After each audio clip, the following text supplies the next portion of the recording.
Amnesty International releases a report on what happened in Israel's incursion into Gaza.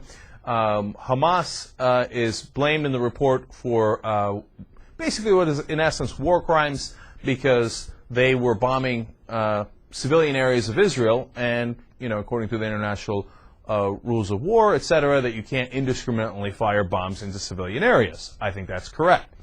They also took Israel to significant task.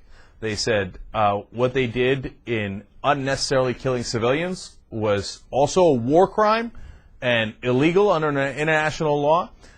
They said that they have very precise ways of attacking the areas they want to attack, but yet a lot of civilian homes seem to be destroyed almost on purpose. What was the point of that? Over 300 children killed, 900 civilians killed, over 1,400 people killed overall. On the other side, 13 Israelis died as well, but you get a sense of the proportion, 13 Israelis, 1,400 Palestinians. And the other interesting part of it, and this is very important, is that they said they used human shields. So they would go into civilian houses and fire from inside the civilian houses with Palestinian civilians inside the house so that the Palestinians couldn't fire back because they're afraid to kill the civilians inside. Now, look, some will say, hey, you know what? War is hell. And imagine if these Amnesty International guys were around when Sherman was doing his march to Atlanta. Okay? Okay, I hear you on that. But then you don't get to claim to be the good guy, right? So I don't want Israel telling us anymore, hey, you know what, I can't believe Hamas would use people as shields. No. This is clear now. It's absolutely on the record. You also use people as shields. Now, on the other hand, Hamas is outraged by this report, saying, oh, they're saying what we did is the equivalent of what Israel did, and it's not.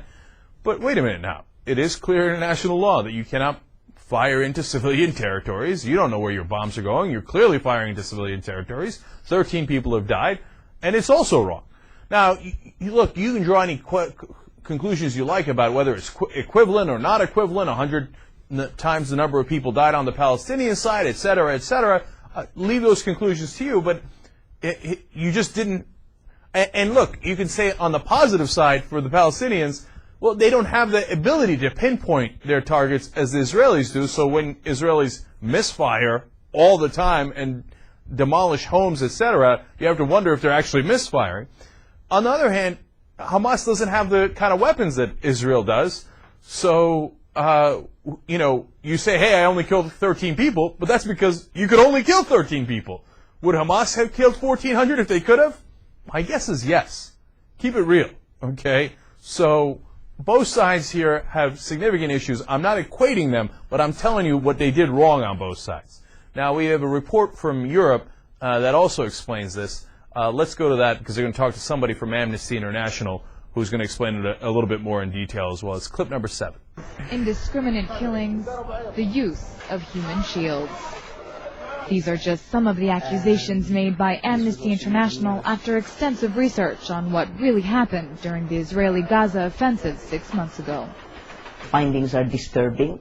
Both sides committed very serious violations of international law, violations of the Geneva Conventions, several of which constitute war crime. Over 1,400 Gazans died during the 22-day offensive. In the 117-page report published Thursday, Amnesty International accuses Israeli forces of using Palestinian homes as sniper positions, with residents still inside. Israeli forces have very sophisticated, very precise weapons that can take out a target moving, a moving vehicle. So, there is no reason to carry out such indiscriminate attack. Among Israel's most controversial tactics, the use of white phosphorus shells that left victims with deep-seated burns. The Israeli government disagrees with the findings of the report.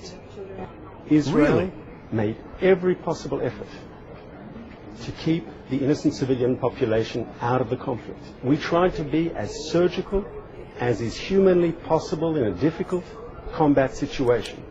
The report was also critical of Hamas forces during the offensive. It accuses the militant group of launching hundreds of rockets into Israel, directly and indirectly killing 13 Israelis, including 3 civilians. Yeah, I love the Israeli spokesperson. He's like, oh, no, we tried really hard. Well, except for the white phosphorus, which burns your skin off, which we launched in the middle of cities. And except for the human shields that we used with civilians, and except for the 300 children and the 900 civilians overall, otherwise we were really specific as to who we killed. And we tried really hard. Look, as I said earlier, you can tell me that hey, look, you know what? They had it coming. They were launching bombs into Israel, and we had enough, and we'd been going through that for a couple of years, so we just mauled them, okay? And we were trying to set a precedent here and show them who's boss. Okay, I don't agree with that, but at least I understand it. But you can't do that and tell me, oh, no, we were totally humanitarian. We were the good guys. No, not having it, okay? White phosphorus is totally off limits. Human shields, totally off limits. And as we showed during that conflict, bomb after bomb hitting the wrong targets, like an area where the UN had told civilians they can go and take shelter. Too many of those, and Amnesty International does a good job pointing that out. But on both sides, not just the Israeli side, but Hamas can't wash their hands of it either. If they can't take the moral high ground and say, oh, no, we were trying to kill as many civilians as possible, but I cannot believe they killed our civilians.